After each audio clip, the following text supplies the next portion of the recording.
We'll start the show in just a second, but first I want to tell you about today's sponsors. SteadyMD lets you maintain a meaningful, long-lasting relationship with a primary care physician who you can meet with anytime over phone or video chat. You don't need insurance. It's only $99 a month with no other fees or copays. Visit steadymd.com/Pakman to get started.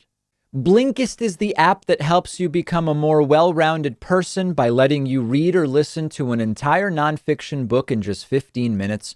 You can try it for free and get 25% off a subscription by going to Blinkist.com/David Pakman. Ladies and gentlemen, it is an historic day. We now know that thanks to Democrats winning both Senate runoffs in Georgia, Democrats will have 50-50 in the Senate with Joe Biden in the White House, meaning that in any cases of a 50-50 tie in the Senate, the vice president, Kamala Harris, will be allowed to cast the deciding vote. In practical terms, giving Democrats control of the Senate. What they will be able to get done, of course, will depend on maintaining all 50 Democratic senators united. And it's almost cliche at this point to say, but much of that will come down to, does Joe Manchin, the most conservative of the Democrats in the Senate from West Virginia, does Joe Manchin want to do many of the things that Joe Biden outlined in his presidential platform, or will Joe Manchin be the thorn in the side of the Democrats? Now, of course, there are other Democrats who in some cases may not want to go with the Biden idea. There are, at least theoretically, some Republicans who might. The prototypical example is that the constituents for Republican Maine Senator Susan Collins may be more to the left of the constituents for Democratic Senator in West Virginia, Joe Manchin. And these are more detail level discussions that we will have in the future. But what we do know is that in terms of the Kelly Loeffler incumbent versus challenger Raphael Warnock race, that one was called relatively early last night. Official calls starting around and after midnight. David Wasserman unofficially saying he had seen enough of the data to call it right around, I believe it was 9:30 p.m. Eastern, maybe 10 p.m. Eastern, something like that. And indeed, that race has been now called officially with Raphael Warnock ahead as of right now with 98% reporting by 1.2 percentage points. The other race is incumbent Senator David Perdue, a corrosive, vile, depraved influence on the U.S. Senate, who couldn't even be at the last rally that Donald Trump held for the Republicans because he was in isolation due to COVID exposure. That one has been called by some and not others, but it is over. And officially, as of right now, John Ossoff with 98% reporting as of this moment, leading by about half a point, roughly 17,000 votes. And that one is also one that some have called and some have not. And by the time you listen to today's show, you may see that it has also been called. So consider that under Donald Trump, who won in 2016, Donald Trump himself is ending up as a one-term president. And we are just moments now, and maybe by the time you listen to this, it will already be underway. We are moments now from the official counting of the electoral votes, January 6th, the absolute, I think, last date that Trump cultists were saying this is the date where Mike Pence can do something for us.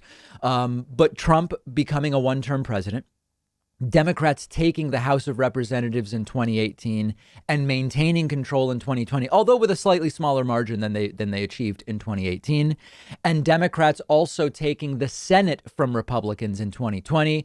Back in 2017, the mathematical consensus was pointing to unlikely that Democrats can take the Senate in 2020, but 2022 is certainly a possibility. We now have a situation where Democrats, thanks, of course, to Kamala Harris in the White House, Democrats now will have control 50% plus that one tie-breaking vote in the Senate in 2020.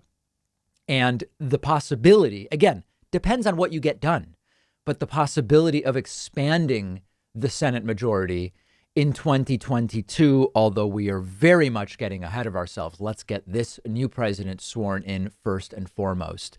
I was thinking, by the way, back to, remember that debate between Kelly Loeffler and challenger Raphael Warnock, where she endlessly, repetitively smeared or attempted to smear him as radical liberal. Remember this? Radical liberal Raphael Warnock, radical liberal Raphael Warnock, radical liberal Raphael Warnock, radical liberal Raphael Warnock, radical liberal Raphael Warnock. Well, as I tweeted last night, that's going to have to be modified to be radical liberal Senator Raphael Warnock to you, Ms. Loeffler. And of course, he's not really radical, and that was just part of the smear campaign. So in the end, we'll look at exit polls, and we already know that perspective on Trump versus Biden heavily influenced people's votes in Georgia. We know that there was some antipathy towards Donald Trump's attempts to steal the election that Joe Biden legally won, and legally won quite easily. I might add that did not work in Donald Trump's favor. And we'll have time to slice and dice the results. But in the immediate, the question for me becomes, listen, politics is not sport for me. Politics is, how does this affect people's lives? And unfortunately, there are many for whom it is merely sport, and that's really a shame. But we have a global 100-year pandemic. We have an eviction crisis. We have high unemployment. We've seen dramatic GDP reductions. We have businesses that are closed for good because of the virus. We've seen growing inequality, and there's this long, and climate is an urgent crisis. So there's this long list here of issues that Joe Biden is going to have dropped on his desk on day one. What can he do via executive order? What can he do legislatively in the first 100 days? Joe Biden talking yesterday about, if we get these seats, then we're looking at $2,000 checks. Well, are you? And how quickly can you get that done? Is that something we're going to do?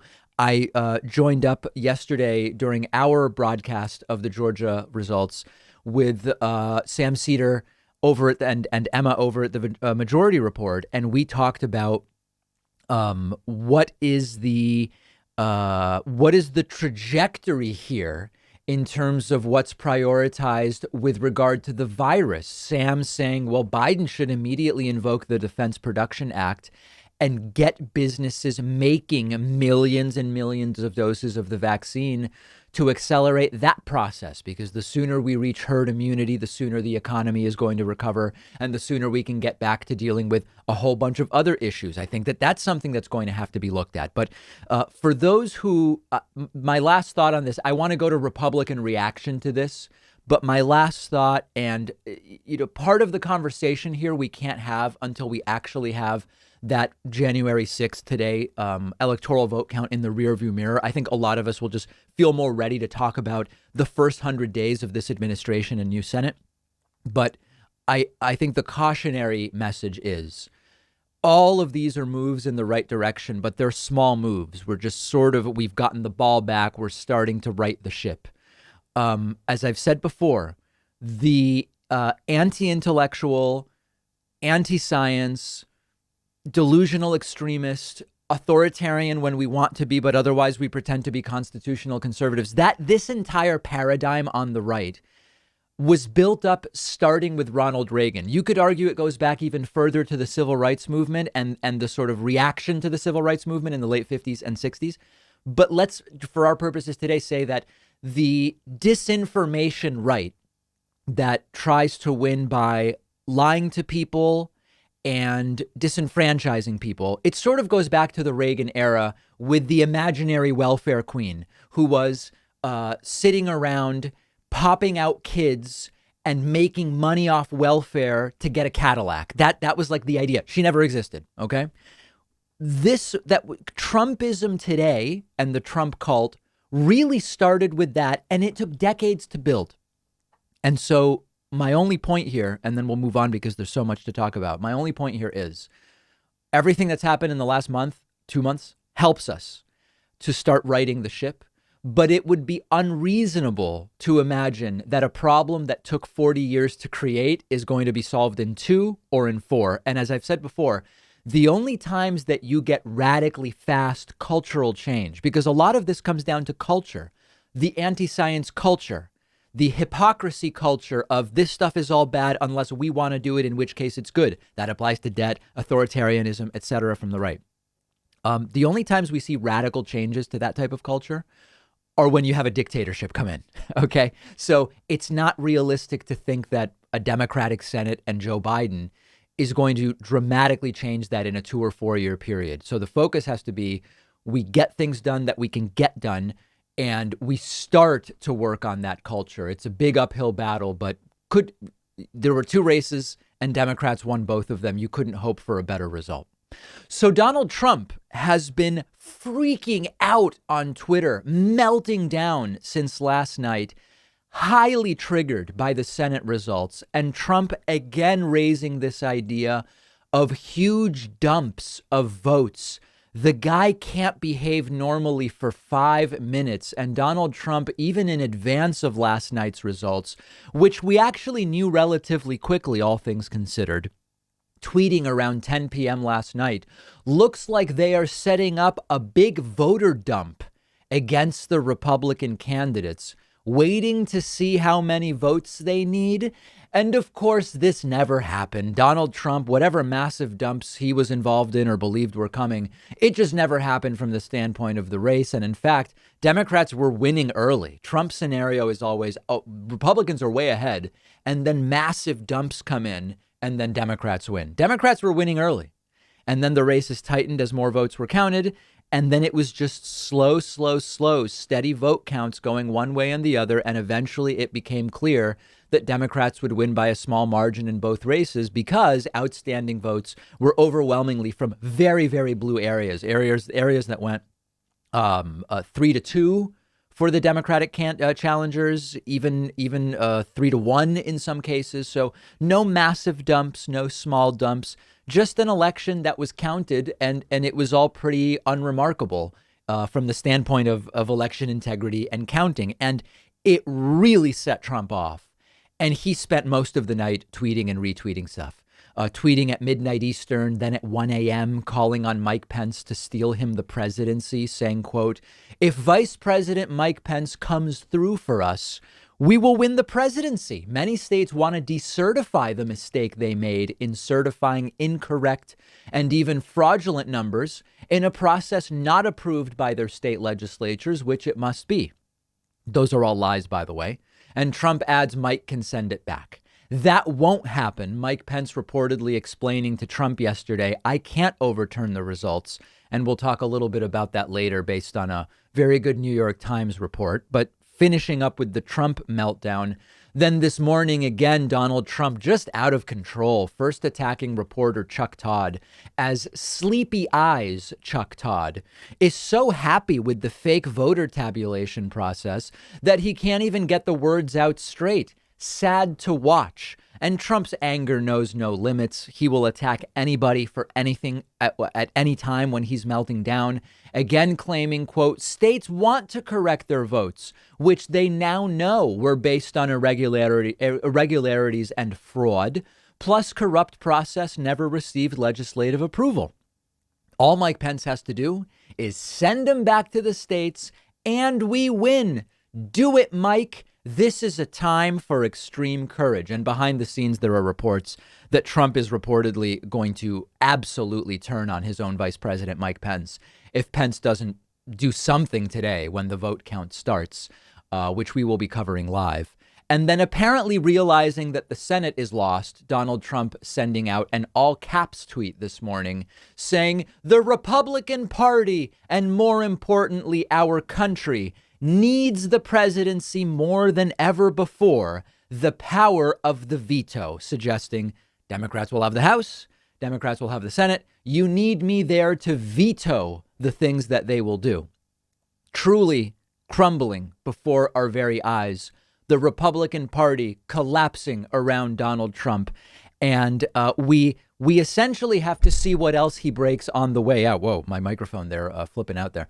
We have to see what else he breaks on the way out. As I've said before, there's a reason that many companies will escort folks out when their position has been terminated right away. And it's to prevent them from doing damage on the way out. And of course, Donald Trump having months during which he can do that damage. So later today, we will talk about the conversation where Mike Pence had to explain to Trump, I can't just overturn the results.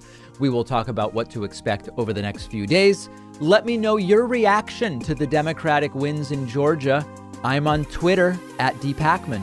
The David Pakman Show at davidpakman.com.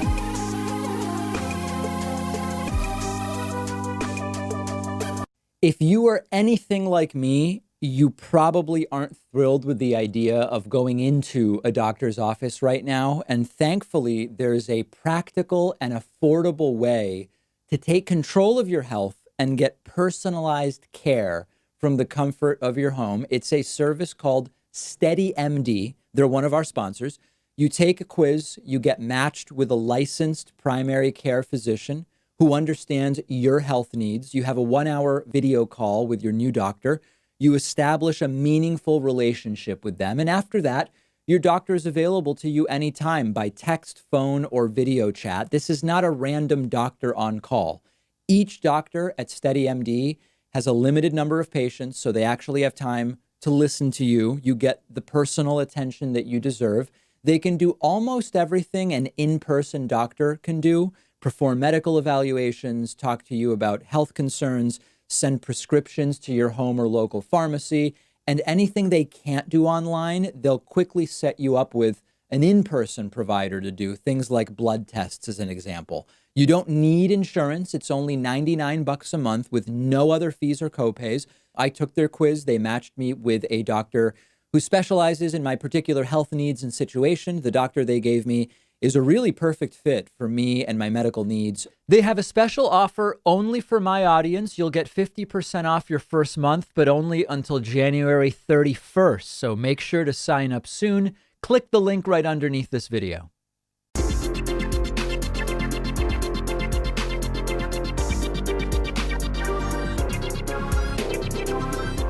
The David Pakman Show at davidpakman.com.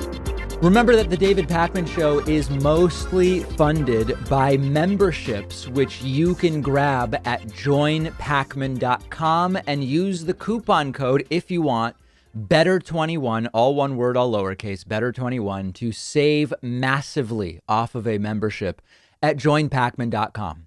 So yesterday, a day before presiding over a joint session of Congress to confirm the victory of Joe Biden as the next president of the United States, Mike Pence, Vice President Mike Pence, met with Donald Trump and reportedly told him, I can't overturn the election results. Donald Trump has been increasingly pointing to Mike Pence, saying we've got to count on Mike Pence. Mike Pence has to come through for us. And that's code for figure out a way to steal an election that we actually didn't win. And the New York Times is now reporting that Mike Pence, quote, tried to lower the president's expectations while seeking ways to mollify him. This is an article by Annie Carney and Maggie Haberman, where they say Vice President Mike Pence told Trump on Tuesday that he didn't believe he had the power to block congressional certification of Joe Biden's win in the presidential election, which is true. He doesn't, despite Trump's baseless insistence that he did. And this is according to multiple people briefed on the content of the conversation. This took place during the weekly lunch that Mike Pence has with Donald Trump. And this was just hours after Trump started publicly pressuring Mike Pence to essentially steal the election for him. I mean, we have to call things what they are. And these euphemisms about making sure all legal votes are counted. We have the election results in every state. Those results have been certified. The electors have then certified their votes. And today, and it may be happening as we speak, it may be done by the time you listen to today's show or watch this clip, the joint session of the House and Senate is counting those votes. Trump tweeted, the president has the power to reject fraudulently chosen electors. And of course, it is not true that there were fraudulently chosen electors. None of this is true. And most importantly, Mike Pence cannot alter the results. Mike Pence can hear objections from senators and members of the House, which we expect to hear. There can be debate about that. We heard that Tim Scott and James Inhofe, two radical right senators are saying that they will not be participating in these attempts to undermine the results, but reportedly 11 or 12 Republican senators are going to. So there's a few different aspects to this. Number one, January 20th really couldn't get here any faster. We're down to exactly 2 weeks. 2 weeks to the day, Joe Biden will be getting sworn in and Trump will be, we don't know where. And I'll talk actually about that a little bit later. I would love to have been a fly on the wall during the conversation where Pence is explaining to Trump, I can't just alter the results. I can't just declare ourselves. I can't declare you and I the winners. I just can't do it. How was Trump reacting during that conversation? Was he furious? Was he resigned? Was he sad? Was he mopey Trump? And then even after this conversation took place where Mike Pence told Trump, I can't do the thing you want me to do, Trump insisted on Twitter that he can. Again, Trump tweeting, we looked at this tweet earlier, if Vice President Mike Pence comes through for us, we will win the presidency. Many states want to decertify the mistake they made in certifying incorrect and even fraudulent numbers in a process not approved by their state legislatures, which it must be. Mike can send it back and he can't. So let's do kind of a gut check.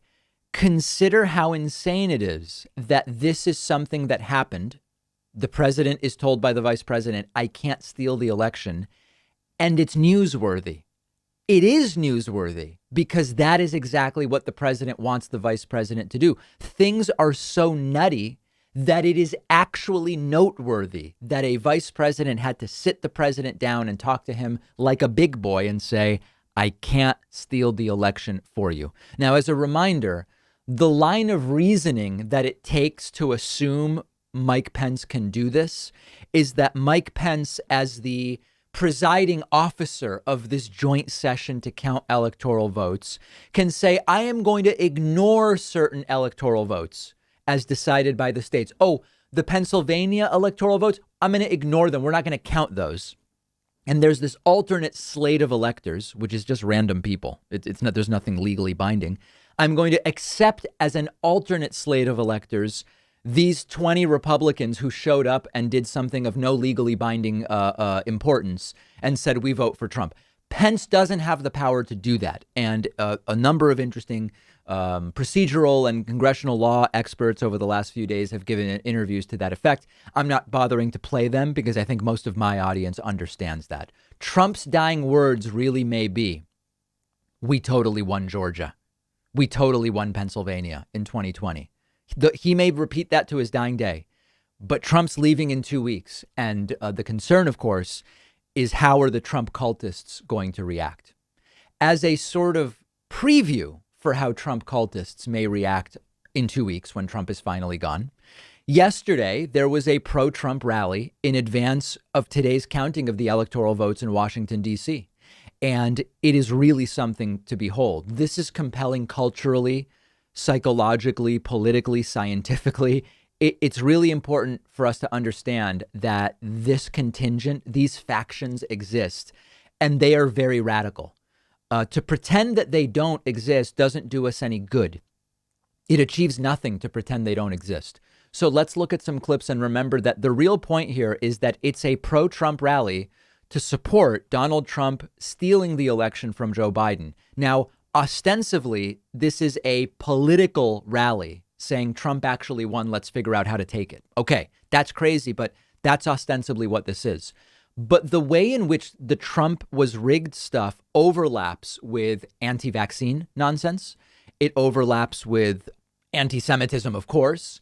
It overlaps with anti-science ideology. It's important to understand the sort of Venn diagram because it confirms much of what conspiracy experts have told us. I've interviewed many conspiracy experts on the show, and they almost unanimously say some conspiracy theories seem benign. Flat Earth, for example. You believe the Earth is flat. You can't really do anything with that. You're not going to be able to push people off the edge because there is no edge, etc. But the point is that certain people are just more prone to believe conspiracies. And so when we say flat Earth is benign, okay, but those same people are predisposed to believe other stuff that is more dangerous and has more real world implications. So let's get right into it.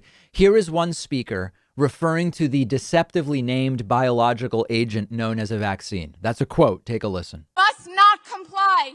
If you don't want to take an experimental biological agent deceptively named a vaccine, you must not allow yourself to be coerced.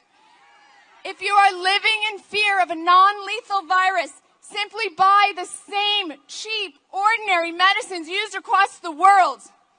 When you know something to be false, you must reject it, period. When you know something to be true, you must stand up for it, and you must be willing to fight for it. I urge you to mark this day, this moment, as a united return of our nation to the eternal fight for freedom, a commitment to integrity, a resolve to seek the truth in all arenas, and to always act upon it. Americans, God bless America. Okay, so that's pro-Trump steal the election insanity merged with anti-vax conspiracies. That's one example as to how these groups interact. All right. Here is pro-Trump steal the election stuff merging with more general anti-communist Hugo Chavez conspiracy theories, which we've heard before. Who knows that? Sequoia Smartmatic. And that company was founded by Hugo Chavez in communist Venezuela. Step 3, your votes were exported.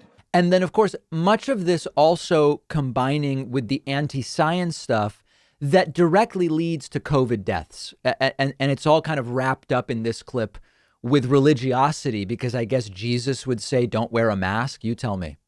So what I'm asking you to do right now is to do the Great Reset in a good way. Okay, we're going to reframe it. Last night, about 150 of us went into Whole Foods, and we dressed up like people that aren't idiots hiding from a virus that's not deadly. We did not wear a mask. Who here is up to the task of not wearing a mask? I ask you again, who here is up to the task of not wearing a mask? Jesus is king, and it's time to let freedom ring, ladies and gentlemen. So that's, I guess, claiming that the word of God is not to wear masks during a pandemic.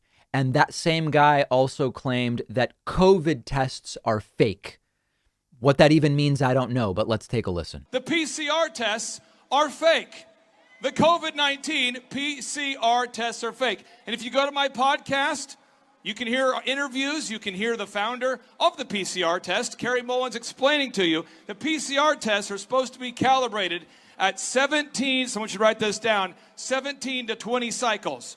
Those are calibrated at 40 cycles. What does that mean? It means that it's like your speedometer is telling you you're driving 400 miles an hour when you're driving 7 miles an hour. So the COVID tests are fake. That's actually a new one.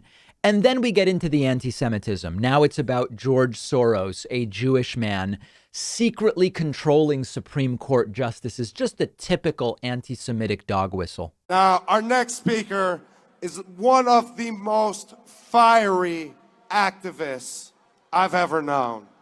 She's tireless. She's relentless. She will do research.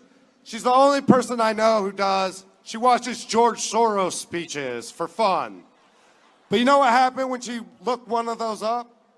She found that he was talking about Chief Justice John Roberts like George Soros owned him. And Lynn Wood retweeted it for her. She gets this information because she never stops fighting. George Soros is controlling John Roberts. George Soros is the real puppet master of the Chief Justice of the Supreme Court. That's the idea. And as I've said before, you have to know what you're listening for. That's the thing about dog whistles. It's much like when you blow a dog whistle, the dog has ears tuned to hear it, so they hear the whistle.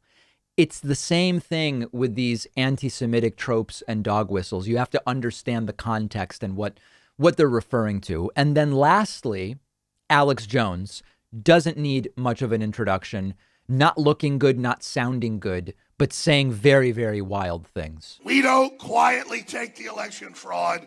We don't quietly take the scam and believe their BS. We've seen the evidence. The system has had to desperately engage in this gambit to maintain control, but this will be their Waterloo. This will be their destruction. Whatever happens to President Trump in 15 days, he is still the elected president of this republic, and we do not recognize the communist Chinese agent Joe Biden or his controllers. Yeah, so that's, again, it's either a character that he's playing or a very, very sick guy. So my question, I sort of have a short-term and a medium-term question on these folks. Short-term is, what do they do tomorrow when the vote will have been certified, the electoral vote will have been counted in the House and Senate for Joe Biden? What do they do on January 20th when Trump leaves? Do they get violent? What happens? That's the short-term question. The more medium-term question is, do these people even stay engaged with the political world? Many of them were never engaged before Trump. They were they sort of joined politics directly into the Trump cult. And I don't know the answer as to whether they just get out of politics or they stay. And much of it might depend on what Trump does for the next 2 or 4 years. Does Trump remain engaged in politics, or does he disappear to wherever will allow him and just kind of play golf and sit around? Questions we don't yet have answers to. And we'll continue covering this and these events on our Instagram, where you can find us at David Pakman Show. The David Pakman Show at davidpakman.com.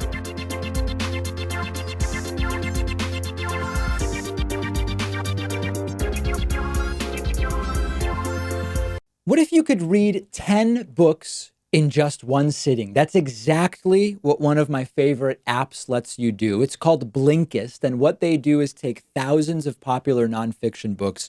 They condense them down into text or audio that you can consume in 15 minutes. Blinkist makes sure that you're getting all of the important core insights from each book. So it's perfect for exploring a book you otherwise wouldn't have time for. If there's a full book you're thinking about buying, you can use Blinkist to get a sample first. Just think how much you can enrich yourself by being able to soak up an entire nonfiction book in just 15 minutes. I recently read A Brief History of Time, of course, by the great Stephen Hawking. This is a book that I have been aware of for so long, and other things got in the way. And it was fantastic to check it out on Blinkist. Blinkist has books on politics, philosophy, science. They have 27 different nonfiction categories, and a subscription is only about $8 a month, and you get the entire library. But you can try it totally free and get 25% off a subscription when you go to Blinkist.com/David Pakman. I've put the link right underneath this video.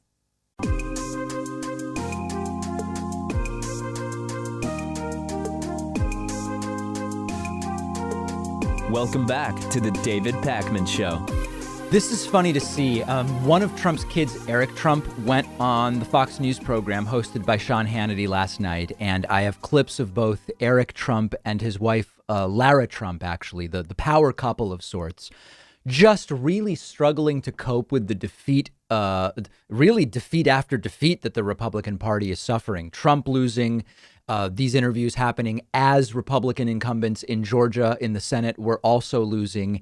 And as the interview went on, you see that they are now starting to become vindictive in a sense. And in this first clip, Eric Trump says, seemingly acknowledging that they've lost everything, that the MAGA movement is going nowhere. But more importantly, Eric Trump threatens any Republican who today, January 6th, when the House and Senate convene to count the electoral votes, it may already be happening by the time you listen today. Eric Trump warns, we are going to have a list. Any Republican that doesn't help today to steal the election, you are getting primaried. Of course, this assumes that Trump will have any kind of power after he leaves office. We still don't know that. But here is Eric Trump. Tomorrow's going to tell you a lot about the country, because I can tell you, Sean, any senator or any congressman that does not, meaning on this side, that does not fight tomorrow, I'm telling you, will not, their political career is over, because the MAGA movement is going It's going nowhere. My father's created the greatest political movement in American history, and I'm telling you, they will get primaried the next time around, and they will lose if they don't stand up and show some backbone and show some conviction. So there it is. Eric Trump threatening the political careers of any Republican who doesn't get in line, shut their mouth, or I guess open their mouth to support the Trump coup that is destined to fail. Imagine saying, by the way, this is really delusional. After losing the House in 2018, so Trump gets elected in 2016. Republicans lose the House in 2018, don't get it back in 2020. They lose the Senate in 2020, and Trump becomes a one-term president, which is, of course, not unheard of, but it's relatively rare. I mean, it's tough to remove an incumbent president. And Eric Trump has the audacity to say Trumpism is the greatest political movement in history. This is the type of delusion where narcissists don't realize when they have no leverage. That's a really important characteristic of very serious narcissism. And of course, Eric Trump was, I guess raised by, it's not really clear who raised these Trump kids. It's not clear Trump likes his kids that much, but at least in some vague sense, they were raised by Donald Trump, at least the idea of Donald Trump as their father. And Trump, much like his kids, they don't know when they don't have leverage. Very often they do have leverage. They are powerful people, and they've been powerful really most of their lives. And there's no denying that. But even when they no longer have the leverage, they still think they do. And Eric Trump saying this is the greatest political movement, you've lost everything. Why are you assuming that you're going to continue having leverage or influence over the party? They might, but they might not. And then Eric Trump still claiming that there's just no way Joe Biden got all those votes.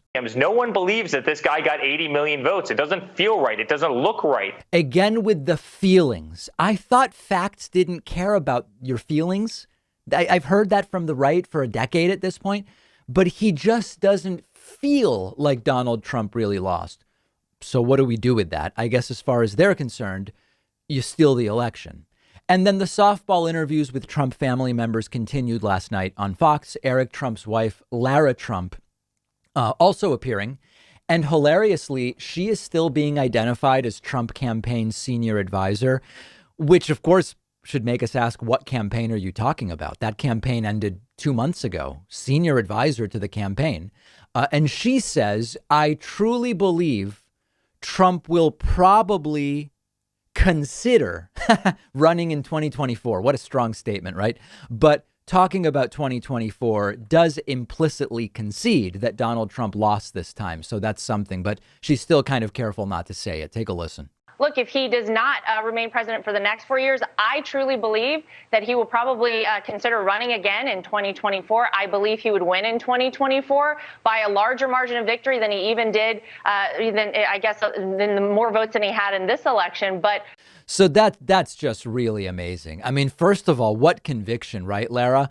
I really do believe that if he doesn't get another 4 years now, he will probably consider running in 2024. To me, that means he's not running in 2024. That's what I'm hearing from the language that Lara Trump is using. But the coping mechanisms are very different for different folks in the Republican Party. There are those who are just abandoning altogether and pretending none of this horrible thing ever happened. There are those who are still insisting any second now Trump's going to be sworn in. In fact, I posted to my Twitter, you can see it. This morning, I posted a message I got today. I posted this message I got today, and people thought it was months old. Today, someone said to me, David, don't you realize Trump's getting a second term right now? Biden's not. So some people continuing to be in denial. And I know that there's just one cautionary mention here. I know there are people in my audience waiting for the big payoff where on January 22nd, all of these people admit they were wrong. You're not going to get that. You're not going to get that satisfaction because on January 20th, 21st, 22nd, they will come up with some new thing and say it was stolen in this way and that way, and none of it is legitimate. So if you're waiting for that satisfaction, you're going to be waiting a very long time. This is absolutely fascinating. In the last 24 hours, we learned about a possible plan for Donald Trump to flee the country to Scotland, either on the day of or the day before Joe Biden's inauguration. And just as quickly, we learned that Donald Trump isn't going to be allowed to do that by Scottish authorities. Now, some of you may know that Donald Trump has a much beleaguered golf club in Scotland called Turnberry. And speculation has been growing over the last day and a half that Donald Trump was planning to leave the United States and head there after Joe Biden's inauguration because of a high amount of surveillance planes in the area, believed to be sort of laying the groundwork for Trump to be there for some period of time. We also are aware of the scheduling of a flight arrival there on January 19th of a U.S. military Boeing 757, a plane that Donald Trump sometimes flies on.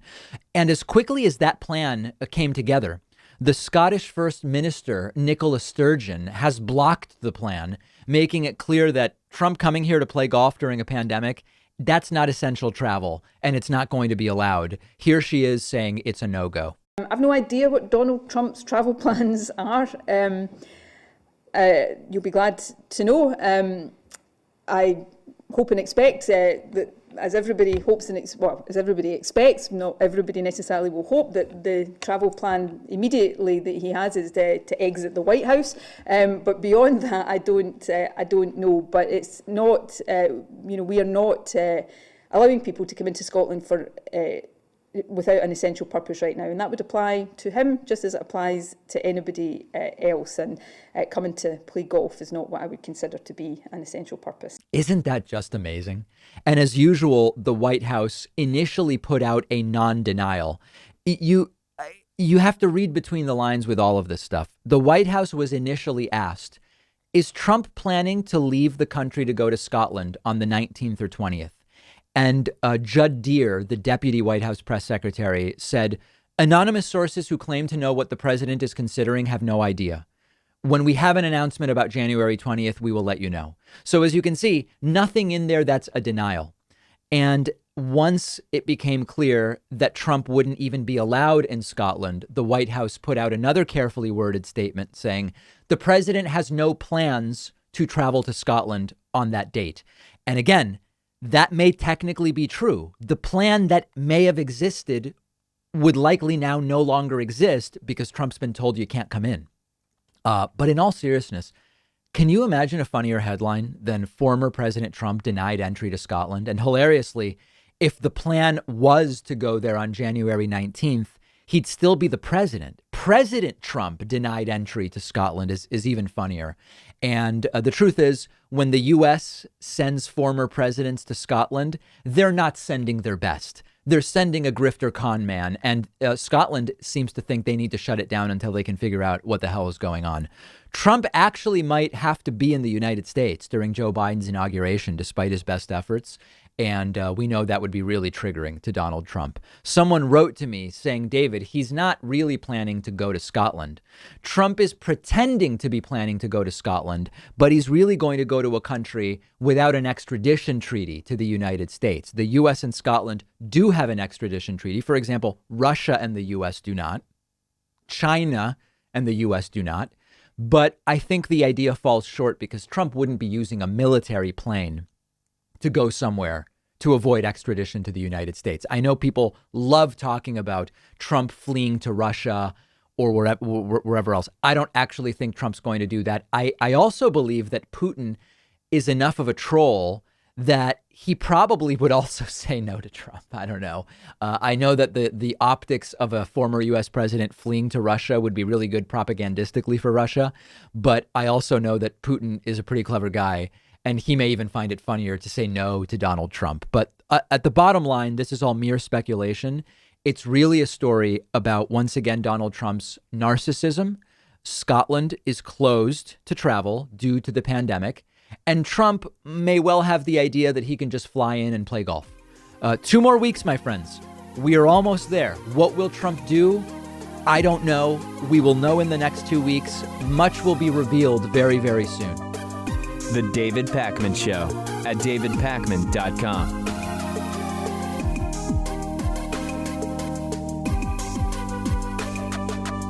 The number one funding source for the David Pakman Show has been and continues to be membership. And membership is not just a feel-good thing. You get access to the world-famous bonus show every single day just for members, as well as commercial-free audio and video feeds of the show day in and day out. You can sign up for membership very, very quickly at joinpakman.com. That's joinpakman.com.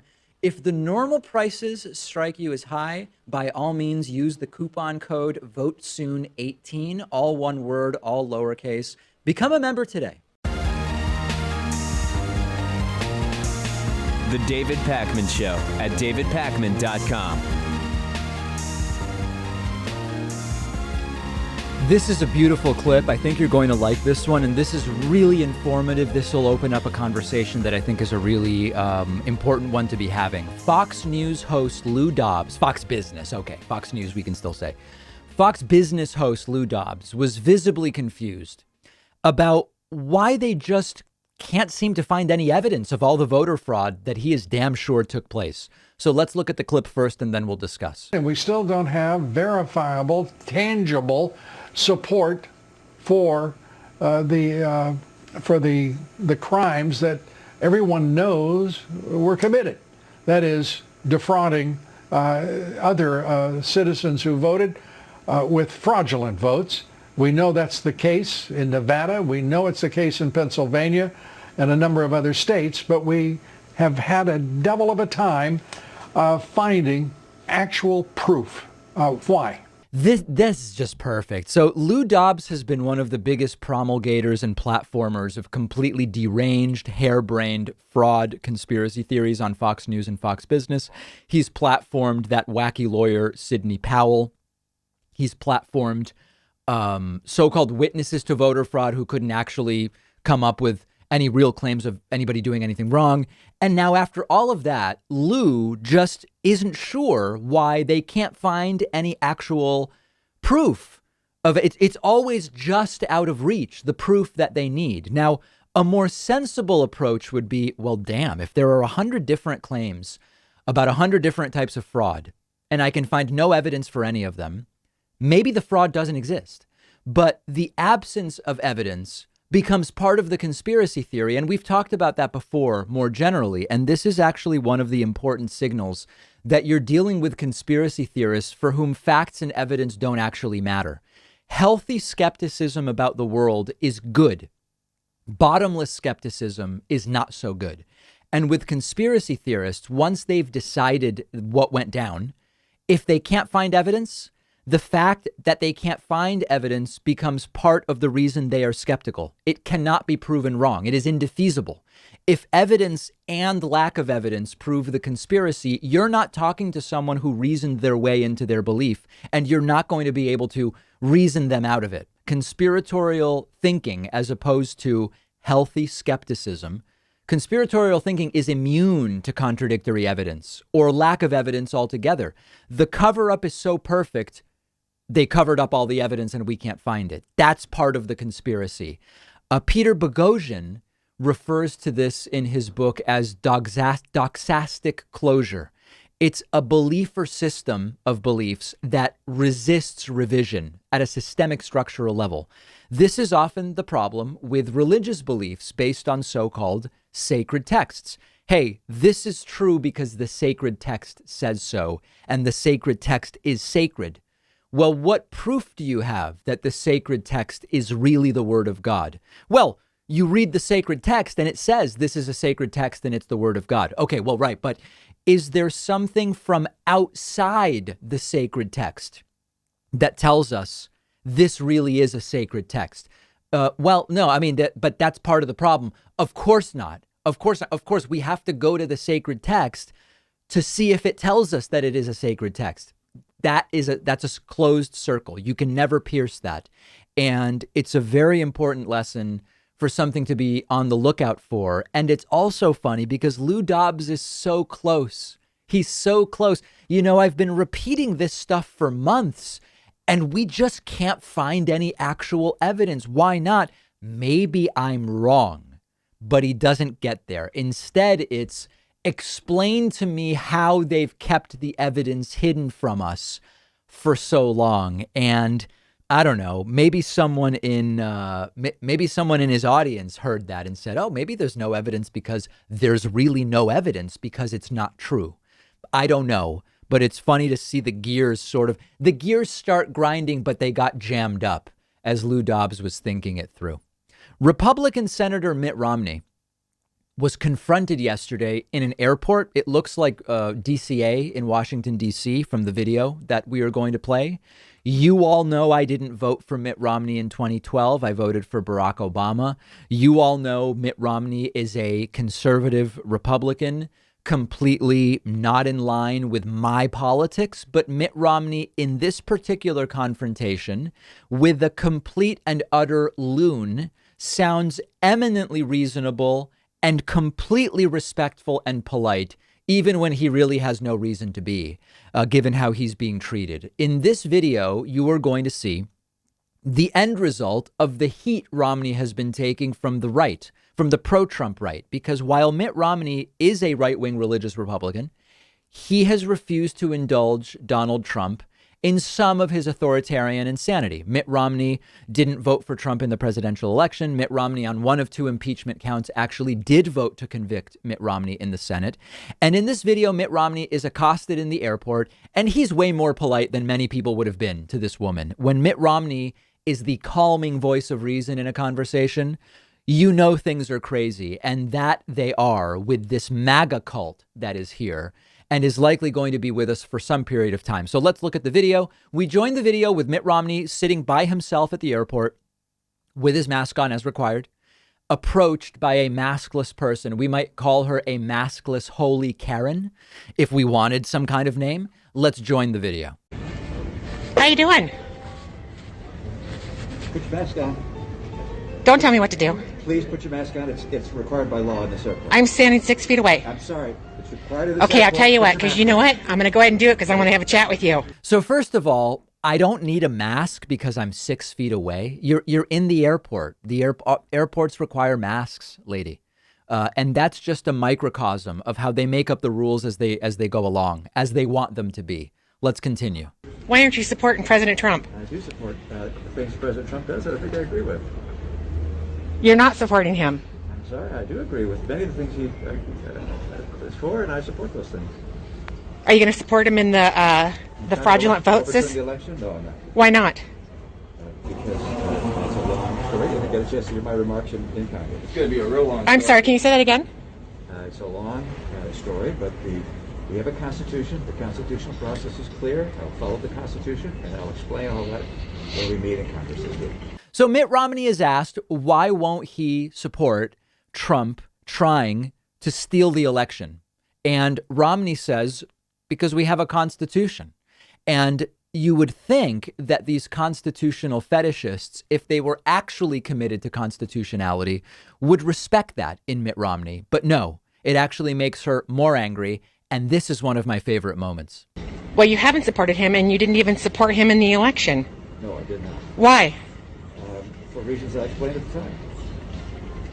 You were voted in as a conservative to represent the conservative constituents, period. Actually, that's not how the Constitution works.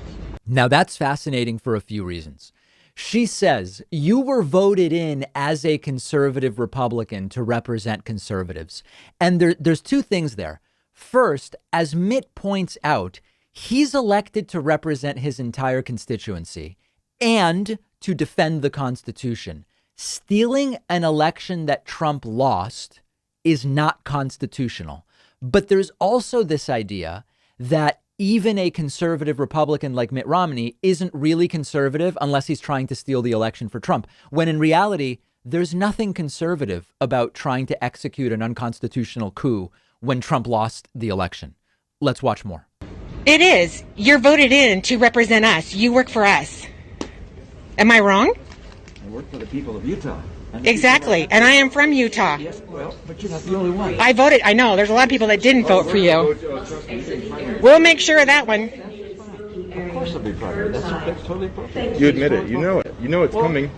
They didn't want you in there anyway. So to be honest with you, I wouldn't be surprised if you weren't even voted in legally. So there, Mitt Romney starts walking. But again, 2 more things to note. First, The woman and a guy also there say, you're going to get primaried, like a threat.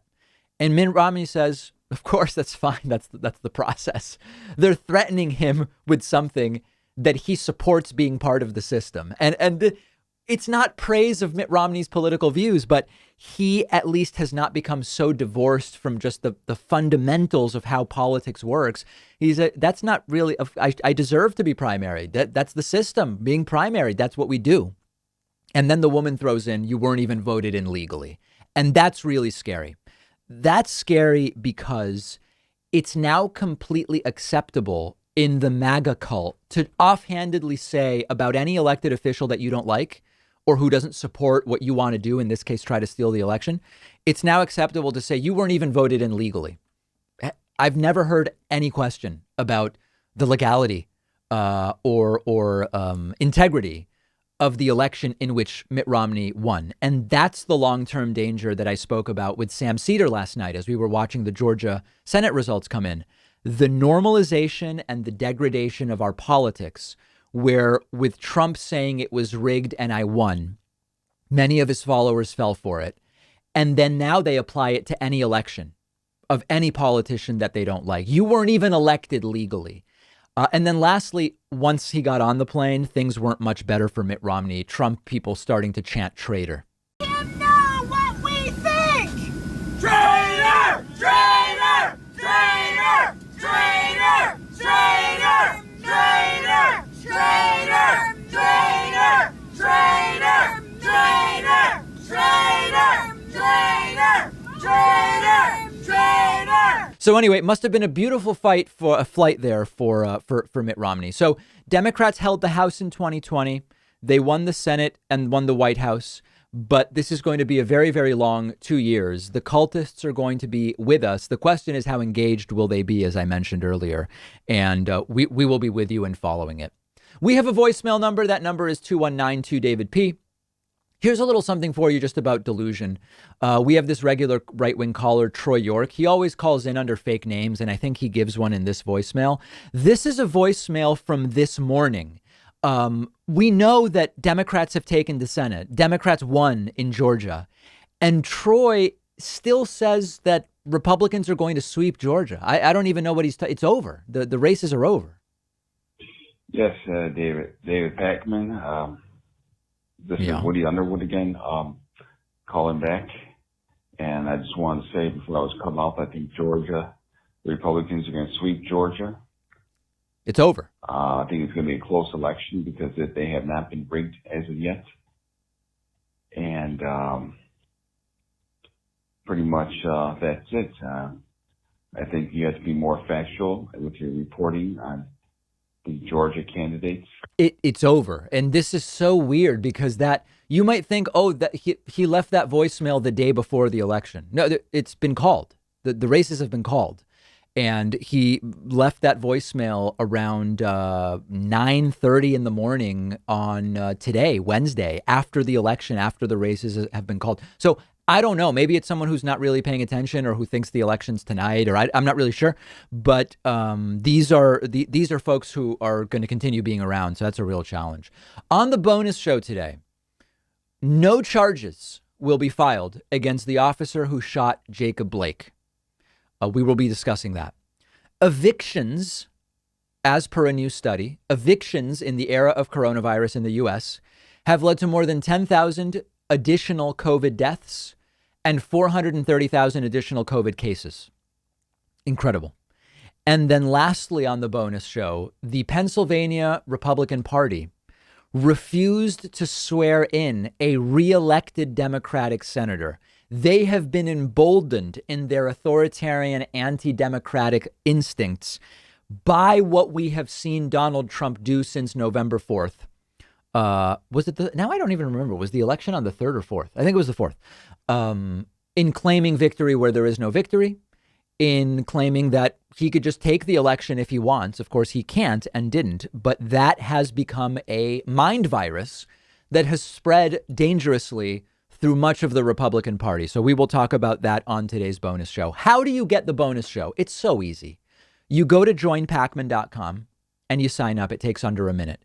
If you want a discount off of a membership. I believe the regular prices are very reasonable, but if you want a discount, I'm glad to offer it.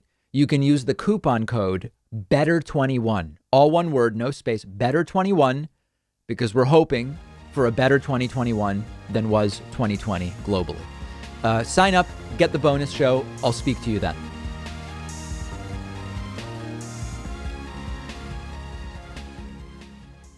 Thanks a lot for watching today's show. I just want to take a second to tell you about today's sponsors. SteadyMD lets you maintain a meaningful, long-lasting relationship with a primary care physician who you can meet with anytime over phone or video chat. You don't need insurance. It's only $99 a month with no other fees or copays.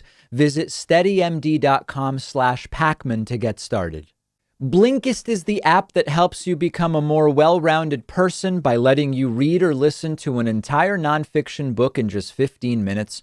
You can try it for free and get 25% off a subscription by going to Blinkist.com/David Pakman.